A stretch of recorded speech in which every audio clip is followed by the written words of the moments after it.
नमस्कार दोस्तों, पंकज पाठक English channel पर आपका हार्दिक स्वागत है। हम लोगों ने मध्य प्रदेश सामान्य अध्ययन के अंतर्गत मध्य प्रदेश के भूगोल को प्रश्नों के माध्यम से अध्ययन किया और अब वर्तमान में हम मध्य प्रदेश का कल्चर पढ़ रहे हैं।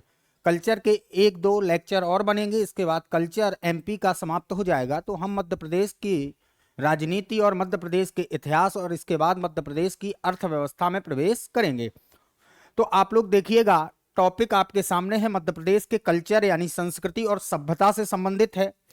टॉपिक आप लोग देख पा रहे होंगे स्क्रीन पर, और इसका पीपीटी आपको अगर प्राप्त करना है तो आपको सर के टेलीग्राम चैनल पर जुड़ जाना है और डिस्क्रिप्शन बॉक्स में उसकी लिंक डली हुई है, जिसे क्लिक करके आप ज्वाइन कर सकते हैं चैनल को।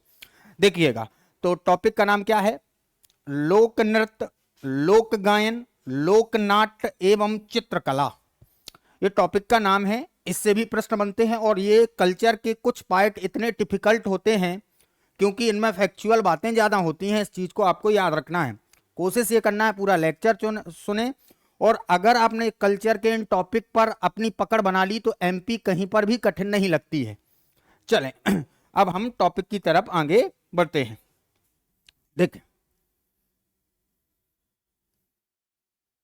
पहला प्रश्न पढ़िए और इसका जवाब आपको देना है। चले, इनमें से कौन सा नाट्य मध्य प्रदेश का है? मध्य प्रदेश का नाट्य कौन है, जब तक आपको जवाब देना है। मध्य प्रदेश के नाट्य देखिएगा कौन कौन से हैं। अगर हम बात करें तो जो माछ है वो मालवा में देखने को मिलता है, गम्मत जो है वो निमाड़ क्षेत्र में मिलता है। तो अलग अलग नाट्य होते हैं। तो देखिएगा, जैसे आपने देखा होगा खम्ब स्वांग, खम्ब स्वांग, ये आपको कहां पर देखने को मिलेगा? ये आपको निमाड़ क्षेत्र में देखने को मिलेगा। अगर बात करें रास लीला, रास लीला अगर देखना है तो आपको बुंदेलखंड की तरफ जाना पड़ेगा, बुंदेलखंड में देखने को मिलेगा। इस बात को आपको याद रखना है। अगर आपको माछ, माछ देखना है जो मध्य प्रदेश का राजकीय नाट्य भी है, ये आपको मुख्यतः मालवा क्षेत्र में देखने को मिलेगा। कहां पर? मालवा क्षेत्र में देखने को मिलेगा। अगर आपको छाहुर नृत्य को देखना है तो आपको बघेल खंड की तरफ जाना पड़ेगा। बघेल खंड में आपको छाहुर देखने को मिल जाएगा। तो देखिएगा, गम्मत, माछ, कलगी तुर्रा, ये सभी मध्य प्रदेश के लोक नाट्य हैं। और माछ तो आप सब जानते हैं मध्य प्रदेश का, मध्य प्रदेश का, मध्य प्रदेश का राजकीय, राजकीय नाट्य है। तो आपने इसका जवाब दोस्तों दिया होगा। इनमें से कौन सा नाट्य मध्य प्रदेश का है? गम्मत भी है, माच भी है, कलगी तुर्रा भी है, अर्थात इसके सभी आंसर सही हैं। तो इसका राइट आंसर क्या है? उपर्युक्त सभी। दोस्तों आपने इसका जवाब दिया होगा। इनमें से कौन सा नाट्य मध्य प्रदेश का है? सभी नाट्य एमपी से रिलेटेड है। तो निमाड़ में खम्ब स्वांग होता है, बड़ा प्रसिद्ध है। बुंदेलखंड में रासलीला होता है जो प्रसिद्ध है।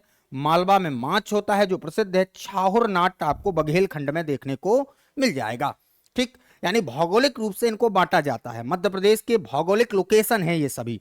लेकिन अगर आप ज्योग्राफिक लोकेशन में निमाड़ को देखेंगे तो ये नहीं है। भौगोलिक रूप से मध्य प्रदेश को निमाड़ में नहीं बांटा गया है, इस बात को आपको याद रखना है। तो निमाड़ में खंडवा, खरगोन और बरवानी का, बुरहानपुर का इलाका आता है। ठीक, तो दोस्तों आपने इसका जवाब दिया होगा। हम फिर कह रहे हैं ये टॉपिक बड़े डिफिकल्ट माने जाते हैं क्योंकि नाम याद रखना बड़ा मुश्किल होता है। तो इन टॉपिकों को अच्छे से पढ़ना है। इसके बाद आपको एमपी में कहीं समस्या नहीं जाने वाली है। इनमें से अगला प्रश्न पढ़ें, इनमें से कौन सा नाट्य मध्य प्रदेश का है? ये रिपीटेड हो गया है। चले हम आगे बढ़ते हैं। देख देख प्रश्न पढ़ें, गवरी नाट्य किसके द्वारा किया जाता है? गवरी, बेगा कर्मा नृत्य होता है इसमें, कोरकू चटकोरा नृत्य होता है, भारिया का संबंध पिछड़ी जनजाति मानी जाती है, बहुत ज्यादा पिछड़ी है। जंगलियों के भी जंगली कहते हैं इनको, जंगलियों के भी जंगली कहते हैं, याद रखना है। गबरी नाट्य, इसमें गायन भी होता है, नाट्य लिखा है तो केवल मंचन भर नहीं होता है, बल्कि इनमें नृत्य होने के साथ गायन की परंपरा भी होती है। तो बताएं गबरी नाट्य किसके द्वारा किया जाता है? इसका राइट आंसर है भीलों के द्वारा। अब बताएं आप हमें, भील जनजाति एमपी की सबसे बड़ी जनजाति है। एमपी की सबसे बड़ी जनजाति कौन है? भील है। और भील जनजाति मध्य प्रदेश के पश्चिमी जिलों में, विशेषकर झाबुआ, अलीराजपुर और धार में देखने को मिलती है। मध्य प्रदेश के पश्चिमी जिलों में आपको ये जनजाति देखने को मिल जाएगी। इसमें एक कृषि होती है जो झूम कृषि है, पेड़ों को काटकर खेती करते हैं, उसको चिमाता बोलते हैं। क्या बोलते हैं? चिमाता बोलते हैं। इस बात को आपको याद रखना है। तो आप इसका जवाब दें, गबरी नाट्य किसके द्वारा किया जाता है? तो इसका राइट आंसर क्या होगा? भीलों के द्वारा गबरी नाट्य का मंचन होता है। आपने इसका जवाब दिया होगा। चलिए अगले प्रश्न की तरफ बढ़ते हैं। देखिए, निम्न में से किस लोकगीत की विषय वस्तु राधा कृष्ण के प्रेम प्रसंग पर आधारित होती है? बताएं आप। इसका आंसर देना है। बैरायटा में ऐसा कोई राधा कृष्ण का वर्णन नहीं होता है, बेहरा में भी नहीं होता है, बस देवा में भी नहीं होता है। तो बताएं इसका राइट आंसर क्या है? देवारी गायन। किसमें होता है? देवारी गायन। और ये आपको बघेलखंड और सतपुड़ा भौगोलिक क्षेत्र में एमपी में देखने को मिल जाएगा आपका देवारी गायन। तो बताएं निम्न में से किस लोकगीत की विषय वस्तु राधा कृष्ण के प्रेम प्रसंग में आधारित है? देवारी। इसमें क्या होता है? इसमें पुरुष वर्ग जो है वो संयुक्त रूप से मोर पंख को हाथ में लेकर नृत्य करते हैं। इस बात को याद रखना है। तो इसमें लोग क्या करते हैं बताएं हमें? इसमें लोग ये करते हैं, मोर पंख लेते हैं हाथों में, मोर पंख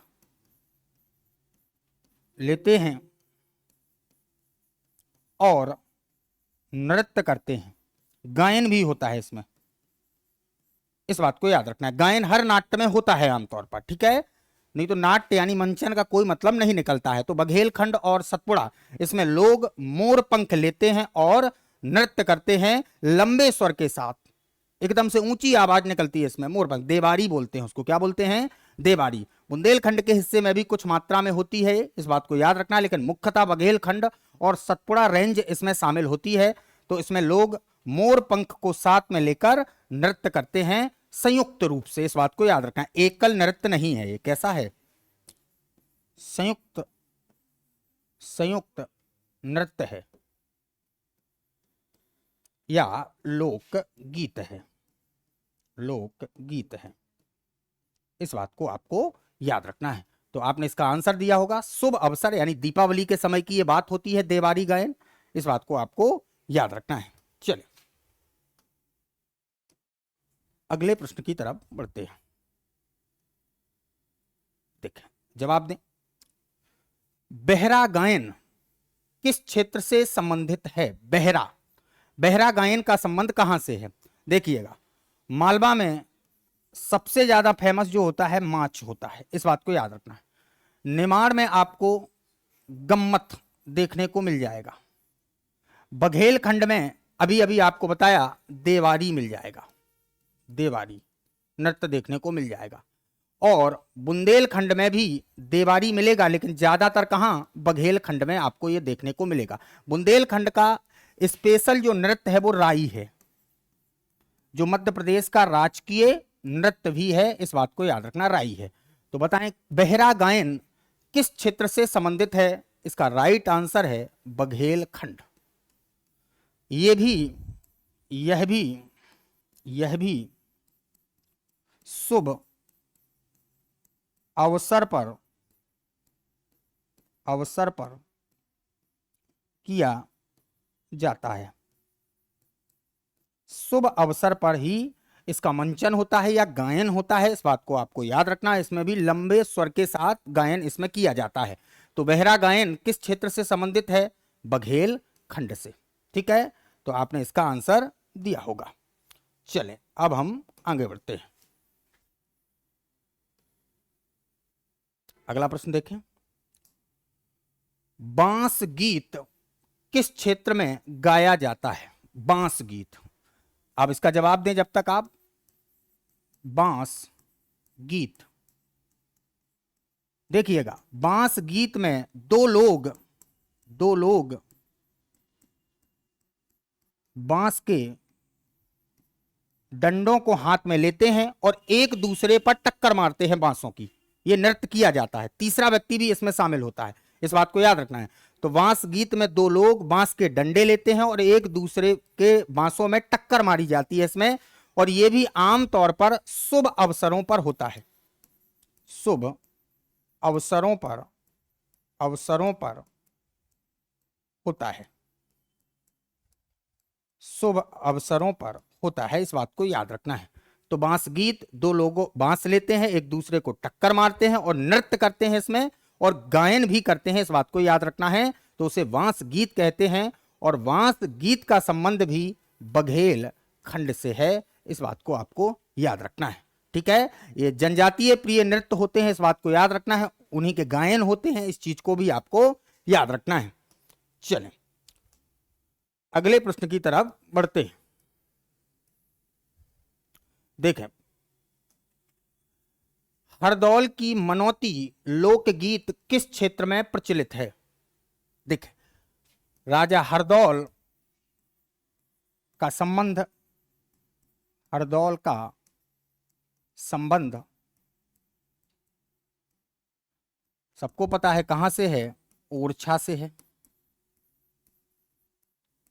और ओरछा वर्तमान के निमाड़ या निवाड़ी जिले में है, जो टीकमगढ़ से अलग होकर बना है। निवाड़ी में है, अब टीकमगढ़ में नहीं है। तो हरदौल की मनौती लोकगीत किस क्षेत्र में प्रचलित है? हरदौल का संबंध ओरछा से है और ओरछा निवाड़ी जिले के अंतर्गत आता है, और ये भौगोलिक रूप से बुंदेलखंड का हिस्सा है। बुंदेलखंड भौगोलिक क्षेत्र का हिस्सा है। किसका हिस्सा है? बुंदेलखंड भौगोलिक क्षेत्र का हिस्सा है। अच्छा, हरदौल की मनौती लोकगीत का संबंध अब इस हिसाब से कहां से निकलेगा? इसका राइट आंसर क्या होगा? बुंदेलखंड। लेकिन ऑप्शन देखिए आप, बघेलखंड भी लगा है, मालवा भी है, तो इसमें दो आंसर सही है, बघेलखंड भी है, वहां पर भी मनाया जाता है हरदौल की मनौती, इस बात को याद रखना है। तो उसके दो आंसर राइट होंगे, लेकिन अगर एक चुनना पड़े तो आप बुंदेलखंड को चुनेंगे, इस बात को याद रखना है। तो इसका राइट आंसर ए और बी दोनों होगा, यानी बुंदेलखंड और बघेलखंड। अब देखें, हरदौल राजा वीर सिंह जूदेव, जो बुंदेला राजा थे, वीर सिंह जूदेव के छोटे पुत्र थे, और इनका संबंध आप जानते हैं जुझार सिंह से निकलता है। कहते हैं इनकी भाभी ने इनको जहर दे दिया था, एक कहावत ऐसी चलती है, इस चीज को आपको याद रखना है। तो छोटे पुत्र थे वीर सिंह जू बुंदेला के, इस बात को याद रखना है। छोटे पुत्र थे हरदौल, और आज ये परंपरा बुंदेलखंड और बघेलखंड के कुछ हिस्सों में है कि जब भी कोई शुभ अवसर में खान पान होता है बुंदेलखंड में, तो इनको निमंत्रण भेजा जाता है, और ऐसी परंपरा है या मान्यता है कि जब इनके पास निमंत्रण चला जाता है तो खाना खत्म नहीं होता है, यानी समाप्त नहीं होता है ऐसे शुभ अवसरों पर, इस चीज को याद रखना है। तो हरदौल की मनौती लोकगीत किस क्षेत्र में प्रचलित है?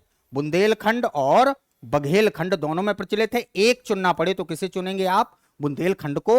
और हरदौल का संबंध ओरछा घराने से है, राजा वीर सिंह के छोटे पुत्र थे हरदौल, इस बात को याद रखना है। शुभ अवसरों पर इन्हें निमंत्रण भेजा जाता है। शुभ अवसरों पर अवसरों पर इन्हें निमंत्रण भेजा जाता है। इस बात को याद रखना है। और विशेषता खान पान में होता है ये, इस बात को याद रखना। पंजाबी जैसे लंगर कहते हैं, अपने यहाँ खाना वगैरह जब होता है, बड़े अवसर आते हैं तो खान पान होता है, तो इनको निमंत्रण भेजने, और मुख्यतः सबसे शुभ माना जाता है विवाह परंपरा, तो इनको कार्ड पहला भेजा जाता है हरदौल की मनौती, हरदौल को मनाने के लिए। ठीक है, चले अगले प्रश्न की तरफ पढ़ते। देखें, प्रश्न है बघेलखंड में प्रचलित फाग गायन में मुख्य भागीदारी किसकी होती है? आप इसका जवाब देंगे क्योंकि स्त्री है, पुरुष है, समूह है, इनमें से कोई नहीं। आपने फाग का प्रचलन बुंदेलखंड में देखा होगा और बघेलखंड में भी। बुंदेलखंड और बघेलखंड, यहां पर फाग गायन होता है दोनों ही अंचलों में। अंचल का मतलब ज्योग्राफी के रूप में भौगोलिक इलाके। बुंदेलखंड और बघेलखंड दोनों में फाग गायन होता है। क्या होता है? फाग गायन किया जाता है। आपको यह भी पता होगा, ईश्वरी एक कवि हुए हैं, ईश्वरी, जिनका संबंध मुख्यतः उत्तर प्रदेश से था, मऊरानीपुर के पास, लेकिन इनका विवाह नौगांव में हुआ था। इस बात को याद रखना है, श्यामा नाम की लड़की से। ईश्वरी फाग गायन के बड़े शौकीन थे, फाग गायन करते थे, और इन्होंने 4 पंक्तियों की फागें लिखी हैं, उसको कहते हैं चौकड़िया। चौकड़िया फाग। कौन सी फाग? चौकड़िया फाग के जनक ईश्वरी को कहा जाता है।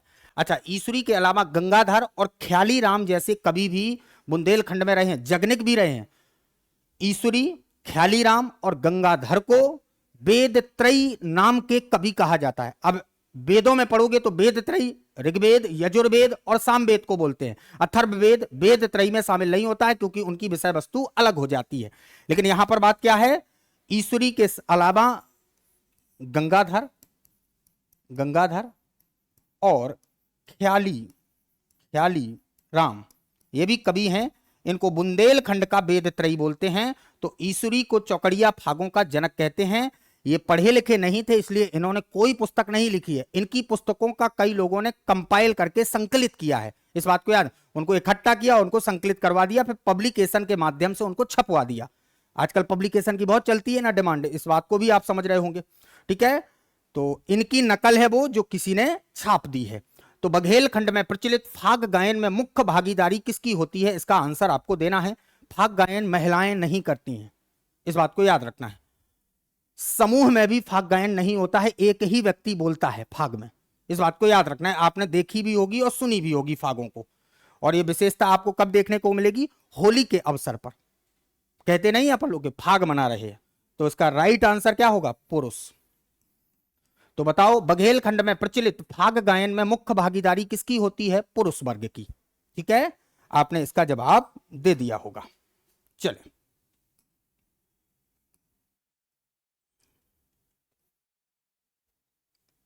देखिए अगला प्रश्न देखें।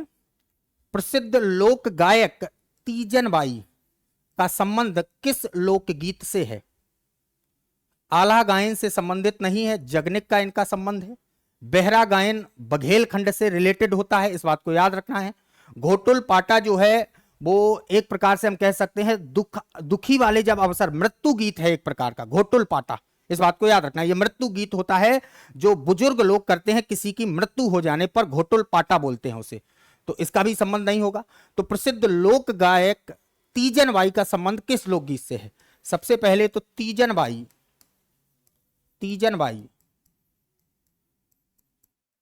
दुर्ग जिले, और दुर्ग जिला कहां है?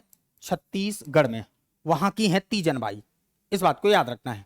तीजन बाई का संबंध दुर्ग से है, दुर्ग छत्तीसगढ़ में पड़ता है, और मध्य प्रदेश में उन्होंने लगातार कार्य किया है, और इस क्षेत्र में उन्होंने कार्य, अब सबको पता है छत्तीसगढ़ और आपका जो मध्य प्रदेश है वो 2000 तक एक ही स्टेट था, आर्टिकल 3 का उपयोग करके उनको अलग अलग कर दिया गया था। इस बात को आपको याद रखना है दिग्विजय सिंह के समय पर। और वहां के अजीत जोगी सीएम बने थे छत्तीसगढ़ के। 2 भौगोलिक क्षेत्र छत्तीसगढ़ में मध्य प्रदेश के चले गए थे। तो आल्हा गायन का संबंध नहीं है, ये वीरता पूर्वक गायन होता है। बहरा गायन का संबंध नहीं है, ये बघेलखंड से रिलेट करके इसको पढ़ते हैं। तो बताएं, प्रसिद्ध लोक गायन तीजन बाई का संबंध पंडवानी गायन से है। अच्छा, इस पंडवानी गायन के लिए इन्हें गायन के लिए 3 नागरिक सम्मान मिल चुके हैं। 3 नागरिक सम्मान मिल चुके हैं। कितने? 3। 4 ही होते हैं नागरिक सम्मान, भारत रत्न, पद्म भूषण, पद्म विभूषण, पद्मश्री। आर्टिकल 18 से उनको संबंधित हम करके पढ़ते हैं। तो गायन के लिए 3 नागरिक सम्मान मिल चुके हैं तीजन बाई को। पद्म भूषण मिल चुका है, पद्म विभूषण मिल गया है, पद्मश्री भी मिल चुका है। इस बात को याद रखना है। पद्म भूषण, पद्म विभूषण, पद्मश्री। भारत रत्न भर नहीं मिला, बाकी सब किस क्षेत्र में मिला होगा? कला, आर्ट के क्षेत्र में। कला, साहित्य, विज्ञान, समाज सेवा, विश्व शांति और 2011 के बाद खेल के क्षेत्र में उत्कृष्ट योगदान देने वाले व्यक्तियों को भारत सरकार के द्वारा नागरिक सम्मान प्रदान किए जाते हैं। तो कला के क्षेत्र में इन्हें 3 नागरिक सम्मान मिल चुके हैं, पद्म भूषण, पद्म विभूषण और पद्मश्री। और इनका संबंध पंडवानी से है। इसमें पांडवों की गाथा को गाया जाता है, इस बात को याद रखना है। चलें,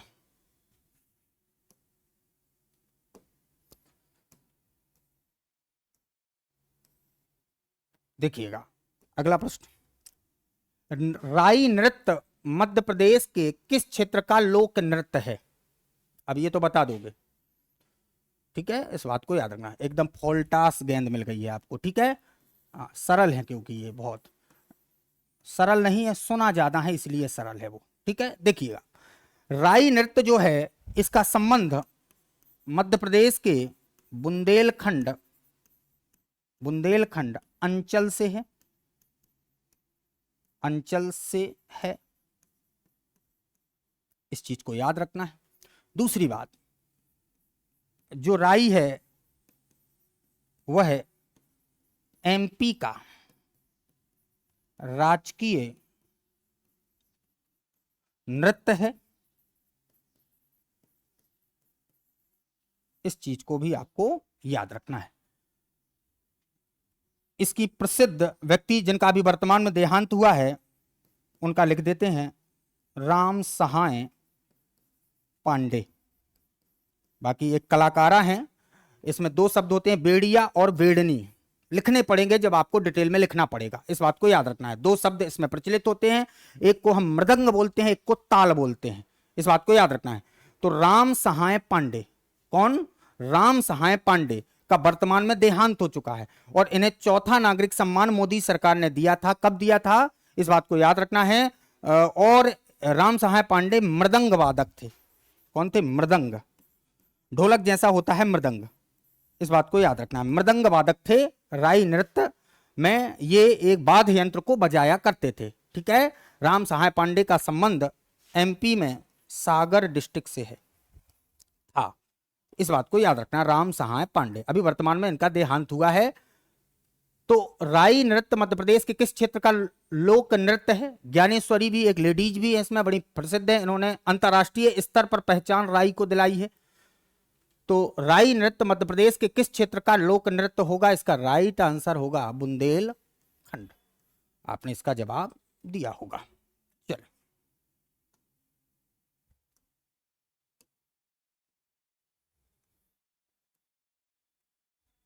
देखिएगा अगला प्रश्न देखें। ज्ञानेश्वरी का संबंध किससे है? देखो प्रश्न आ गया है वही, ज्ञानेश्वरी। ज्ञानेश्वरी, जब तक जवाब दें आप, कटनी जिले से संबंधित हैं।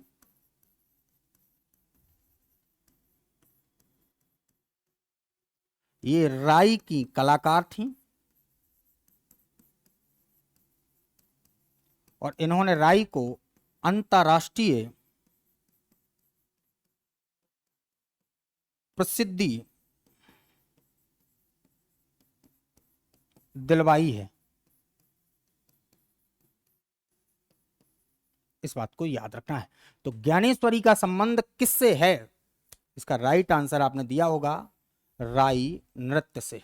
ठीक है। हरदौल की मनौती अभी अपन देख चुके हैं। पंडवानी अभी अभी पिछले प्रश्न में देखा है आपने। फाग गीत भी एक प्रश्न में हम डिटेल में चर्चा कर चुके हैं। चौकड़िया फाग के जनक कौन माने जाते हैं? ईश्वरी माने जाते हैं। हरदौल की मनौती हरदौल से रिलेटेड है, जो बुंदेला राजा हुआ करते थे, ओरछा से संबंध है इनका। पंडवानी का संबंध तीजनबाई से है, इस बात को आपको याद रखना। इनमें पांडवों की गाथा गाई जाती है। ठीक, चले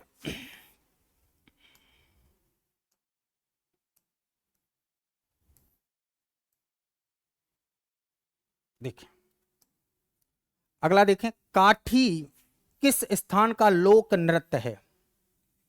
इसका जवाब देना है आपको। काठी, जब तक जवाब दें आप, काठी नृत्य शुभ अवसरों पर होता है। अवसरों पर होता है, पहली बात निकाल लेना है ये। दूसरी बात, काठी नृत्य जो है वो एक कहलाती एकादशी से शुरू होकर, एकादशी से शुरू होकर महाशिवरात्रि तक चलता है। महाशिवरात्रि तक होता है काठी। काठी किस स्थान का लोक नृत्य है? आपको इसका जवाब देना है। देखें, अभी तक आपने बुंदेलखंड के नृत्य देखे, कहीं पर आपको काठी देखने को नहीं मिला। बघेलखंड के भी नृत्य देखे आपने, अभी आपको काठी नहीं मिला। मालवा के भी आपने देखे हैं, काठी देखने को नहीं मिला। तो इसका राइट आंसर क्या होगा? निमाड़।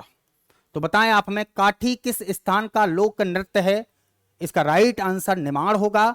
एकादशी से लेकर महाशिवरात्रि तक यह नृत्य संचालित किया जाता है। काठी, काठी किस स्थान का लोक नृत्य है? तो इसका राइट आंसर निमाड़ होगा। देखो, इनमें ज्यादा चर्चा नहीं की जा सकती है, करेंगे तो आपके कोई काम की नहीं है, क्योंकि पूछना उन्हें केवल फैक्ट है कि यह नृत्य कहां पर होता है। देखिएगा अगला प्रश्न देखें। गिनीज बुक में शामिल होने वाला पहला लोक नृत्य कौन सा है? बताएं। Guinness book of world record में शामिल हुआ है, बताएं हमें। देखो, एक नृत्य है, जब तक जवाब दें आप, एक नृत्य है जिसे नृत्यों का राजा कहा जाता है। राजा कहा जाता है, और वह नृत्य बेगा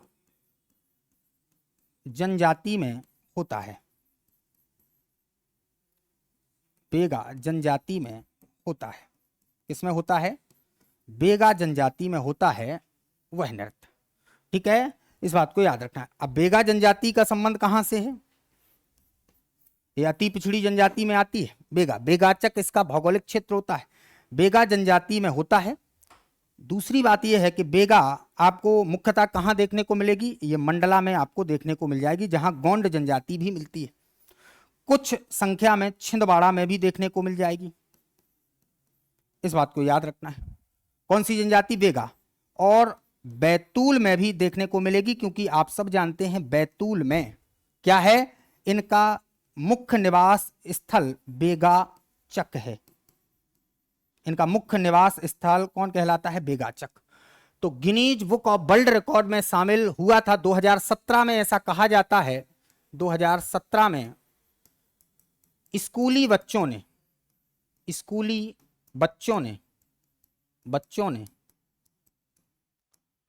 मंडला में इसका एकत्रित होकर मंचन किया था। इसलिए इसे Guinness book of world record में शामिल कर लिया गया था। इस बात को याद रखना। अब उस नृत्य का नाम क्या है? किसको नृत्य का राजा कहते हैं, तो उसका राइट आंसर है कर्मा। आप लोगों ने इसका जवाब दिया होगा। ठीक है, चले।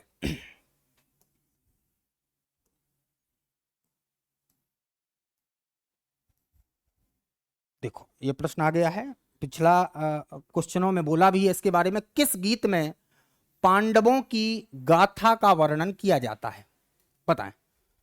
देखो हरदौल के बारे में पूरा डिटेल में हम आपको पिछले प्रश्न में पढ़ा चुके हैं। ओरछा निवाड़ी से रिलेटेड है, बुंदेला राजपूत थे ये। ठीक है, फाग गायन बघेलखंड, बघेलखंड और बुंदेलखंड से संबंधित है। चौकड़िया फाग के जनक ईश्वरी को कहते हैं, ये भी हम आपको बता चुके हैं। राई नृत्य मुख्यतः बुंदेल खंड में होता है और इसका डिटेल में वर्णन दो व्यक्तियों के आधार पर किया, राम सहाय पांडे और ज्ञानेश्वरी। तो किस गीत में पांडवों की गाथा का वर्णन किया जाता है, आपने पिछले प्रश्न में यह भी सुना होगा, तो इसका राइट आंसर पंडवानी है। पंडवानी में पांडवों की गाथा का वर्णन होता है, पांडवों की गाथा का वर्णन होता है, पांडवों की गाथा का वर्णन होता है। ठीक है, इस बात को याद रखना। और इसकी प्रसिद्ध कलाकार जो छत्तीसगढ़ के दुर्ग जिले से संबंधित थी, 3 नागरिक सम्मान जिन्हें मिले, तीजन बाई हैं, याद रखना है। तो किस गीत में पांडवों की गाथा का वर्णन किया जाता है, इसका राइट आंसर है पंडवानी गीत। ठीक, बाकी इन तीनों के बारे में हम डिटेल में बता चुके हैं आपको, और इस चौथे के बारे में भी आपको बताया था। ठीक है,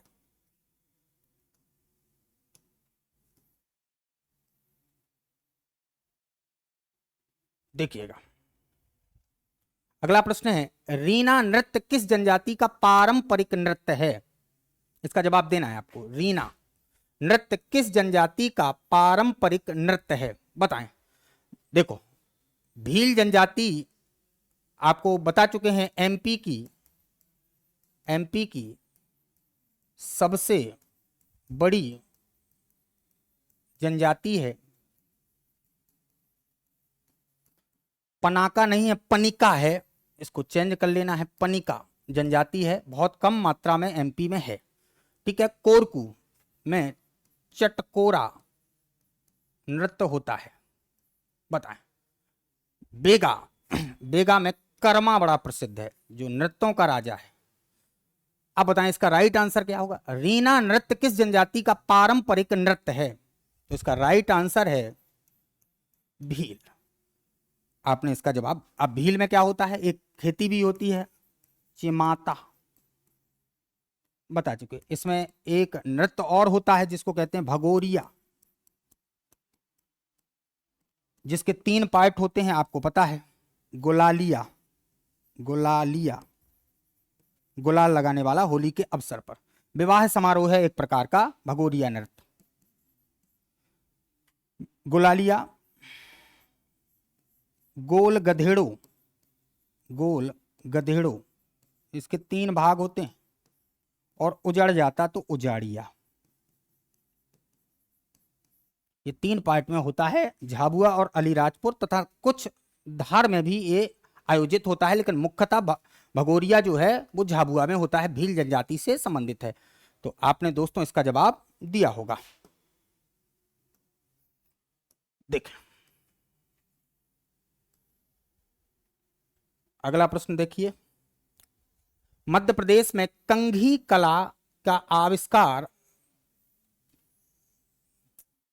मध्य प्रदेश में कंघी कला की आविष्कारक जनजाति मानी जाती है, इसका जवाब देना है। मध्य प्रदेश में कंघी कला की आविष्कारक जनजाति, देख जब तक जवाब दें, एक जनजाति एमपी की है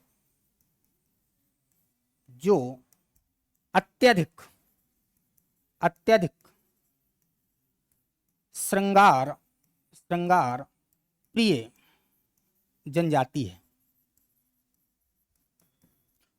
उसी जनजाति को घुमक्कड़ या घुमंतु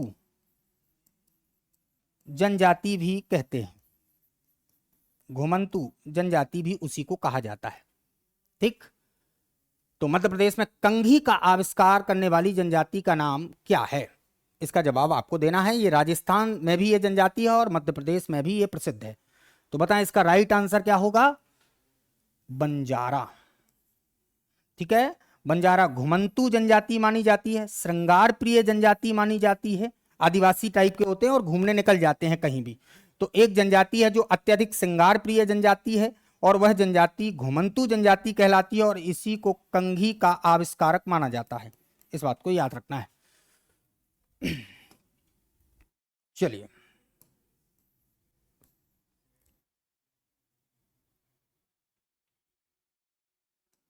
बताएं, भील जनजाति का हाथी मना नृत्य किस वर्ग के द्वारा किया जाता है? हाथी मना, हाथी मना में क्या होता है? बैठकर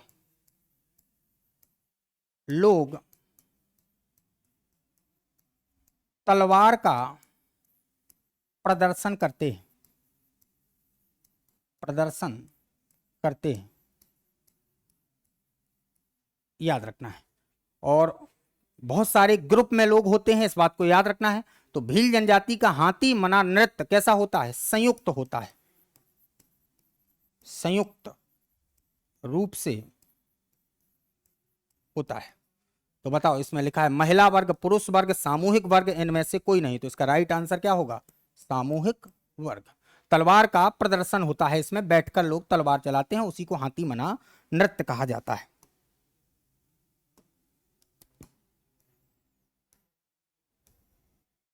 देखिएगा अगला क्या लिखा है? डेरू क्या है?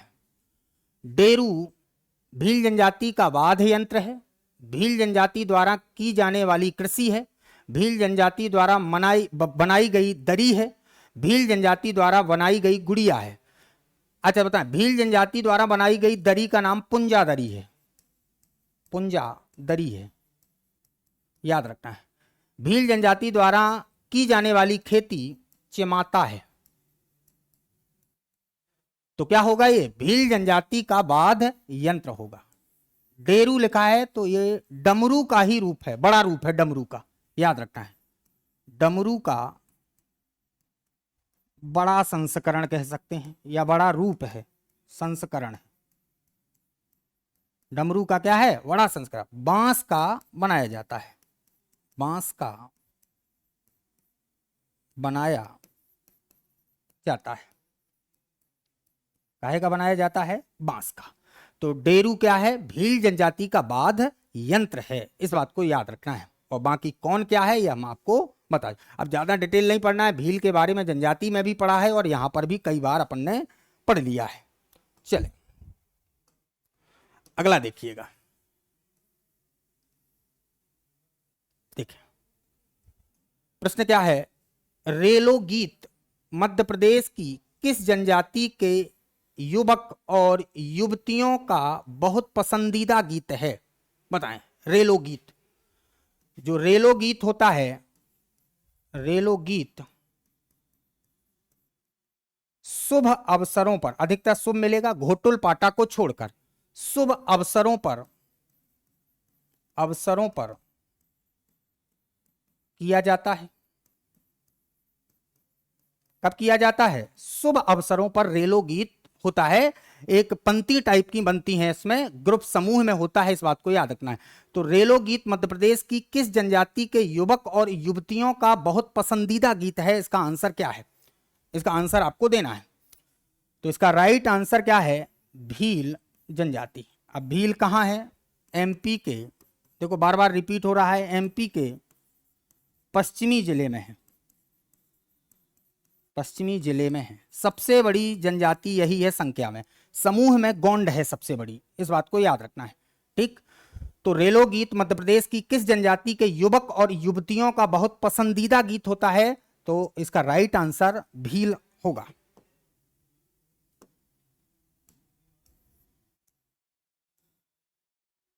देखो ये आ गया घोटुल पाटा। घोटुल पाटा किस अवसर पर गाया जाता है? घोटुल पाटा, तो हमने क्या कहा था? ये अशुभ अवसर पर गाया जाता है। अशुभ, शुभ नहीं, अशुभ अवसर पर गाया जाता है और इसमें बुजुर्ग लोग समूह में एकत्रित होकर गाते हैं, बुजुर्ग लोग गाते हैं। इस बात को याद रखना है। ठीक, अशुभ है तो जन्म अशुभ अवसर नहीं है, विवाह अशुभ अवसर नहीं है, होली भी अशुभ अवसर नहीं है। तो बताएं घोटुल पाटा गीत किस अवसर पर गाया जाता होगा? तो इसका राइट आंसर क्या होगा? इसका राइट आंसर है मृत्यु के अवसर पर। ठीक है, पुरुषों द्वारा होता है, इस बात को भी याद रखना है। पुरुषों के द्वारा सामूहिक होता है, और सामूहिक होता है। कैसा होता है? सामूहिक होता है। तो घोटुल पाटा एक मृत्यु गीत है जो मृत्यु के अवसर पर गाया जाता है, इसलिए अशुभ अवसर पर इसको गाते हैं। चले अगला प्रश्न देखिए।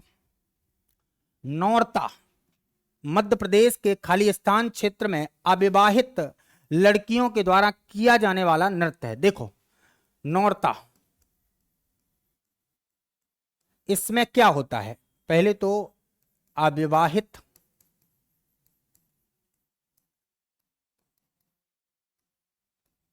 लड़कियों द्वारा किया जाता है, यह प्रश्न में ही लिखा है। दूसरी बात, नौरता जो है वो एक प्रकार की चित्रकारी भी है, चित्रकारी है। किस पर चित्र बनता है? भींत पर, उसे कहते हैं भित्ति चित्र। और सबसे पुराने भित्ति चित्र कहाँ मिले थे? भीमबेटका में, उच्च पुरा पाषाण काल का स्थल था वो। भित्ति चित्र बनाए जाते हैं और इन चित्रों को बनाने के बाद अविवाहित लड़कियां बुंदेलखंड के क्षेत्र में नृत्य करती हैं, नृत्य करती हैं।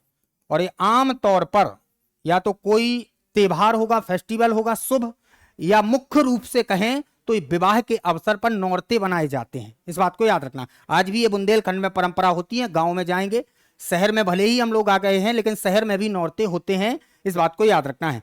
तो बुंदेलखंड में ये नृत्य होता है। तो नौरता मध्य प्रदेश के खालिस्तान क्षेत्र में अविवाहित लड़कियों द्वारा किए जाने वाला नृत्य होता है। तो उसका राइट आंसर क्या होगा? बुंदेलखंड। चले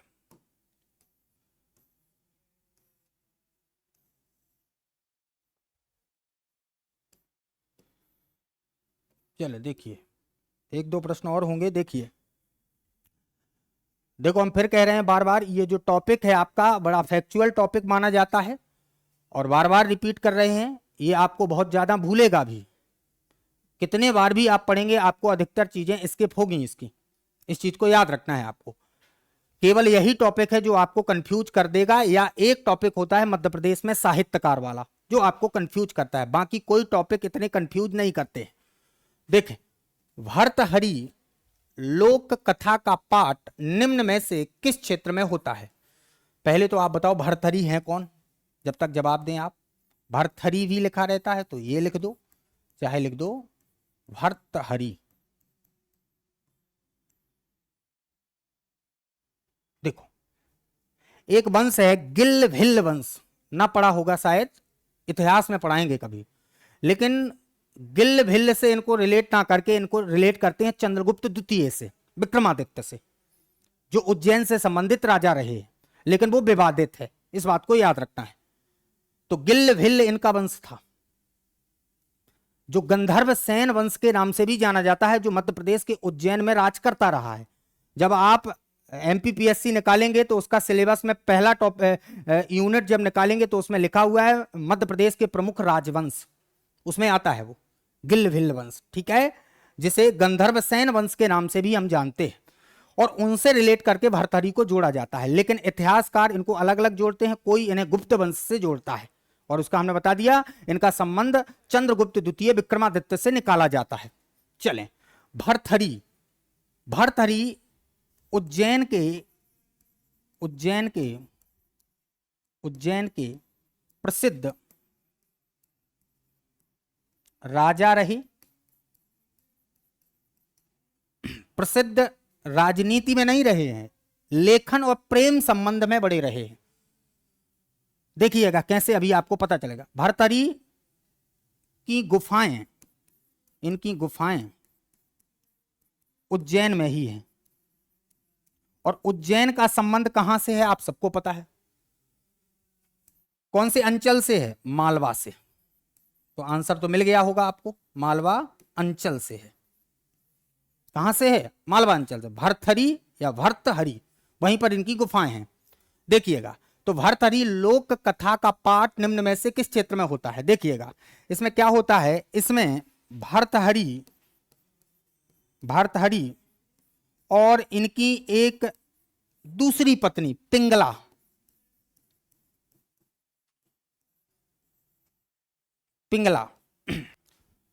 के वियोग का या वैराग्य का वर्णन है। वैराग्य का वर्णन है, वियोग का वर्णन है। श्रृंगार रस रसों का राजा है, और आपको पता है श्रृंगार रस होता है, वियोग रस होता है, जो वैराग्य में चला जाता है व्यक्ति, जाता है, ऐसी दुनिया होती है, आप लोग समझते होंगे इस चीज को। भर्तहरि लोक कथा का पाठ निम्न में से किस क्षेत्र में होता है। भर्तहरि उज्जैन के प्रसिद्ध राजा है, और गिल्ल भिल्ल करके इनका वंश है, अगर रियल वंश जानना है। बाकी अगर विवाद में पढ़ना है तो आप इनको चंद्रगुप्त द्वितीय विक्रमादित्य से जोड़ सकते हैं, जिनके दरबार में 9 रत्न उज्जैन में ही रहते थे, उनमें से एक कालिदास थे। अच्छा, भर्तहरि जब राजा थे तो बड़ी नीति की बातें करते थे, तो नीति की बात करते थे तो इन्होंने एक शतक लगा दिया जिसका नाम है नीति शतक। इनका ग्रंथ का नाम है नीति शतक, जब राजा रहे होंगे तब का लिखा है। नैतिकता की बड़ी बातें करते थे, इसलिए नीति शतक इन्होंने एक ग्रंथ लिखा है। फिर कहते हैं प्रेम में बाबूजी पड़ गए। जब प्रेम में पड़ गए तो क्या लिखेंगे बताओ हमें, प्रेम का रस कौन, श्रृंगार, तो एक शतक और लगाया इनने पिंगला के कारण, श्रृंगार शतक।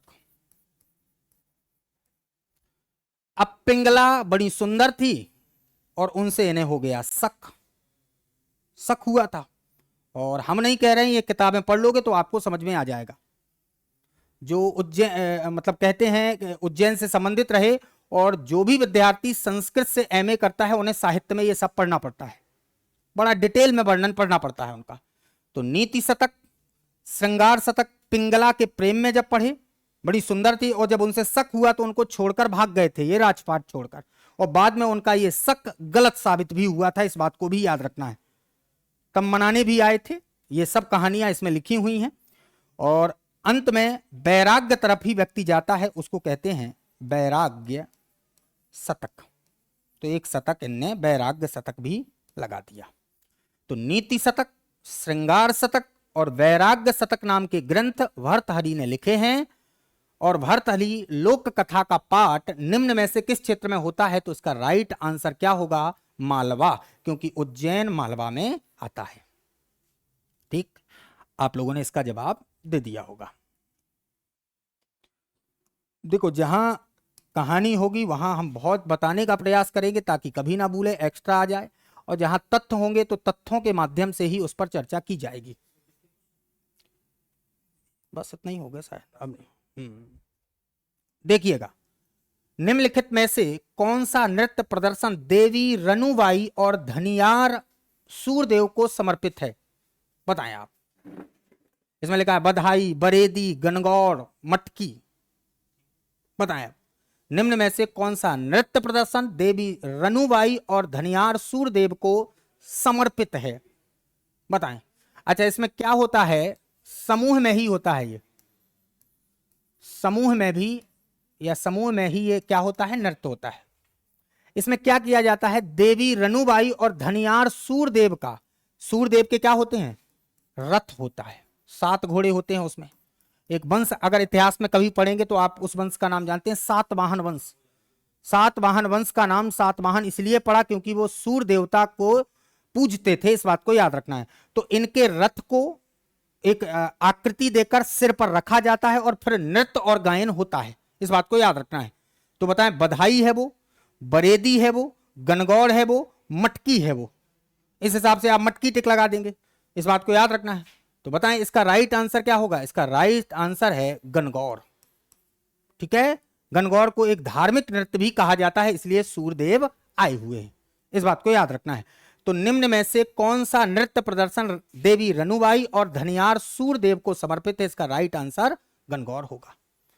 तो दोस्तों, आप लोगों ने प्रश्नों के जवाब दिए होंगे, थोड़ी फैक्चुअल टॉपिक था, आप लोग चीजों को समझ पाए होंगे। तो आज के लिए इतना ही। आगे का वीडियो कल्चर से संबंधित होगा, लेकिन अब इतने डिफिकल्ट टॉपिक नहीं होंगे। तो आज के लिए इतना ही।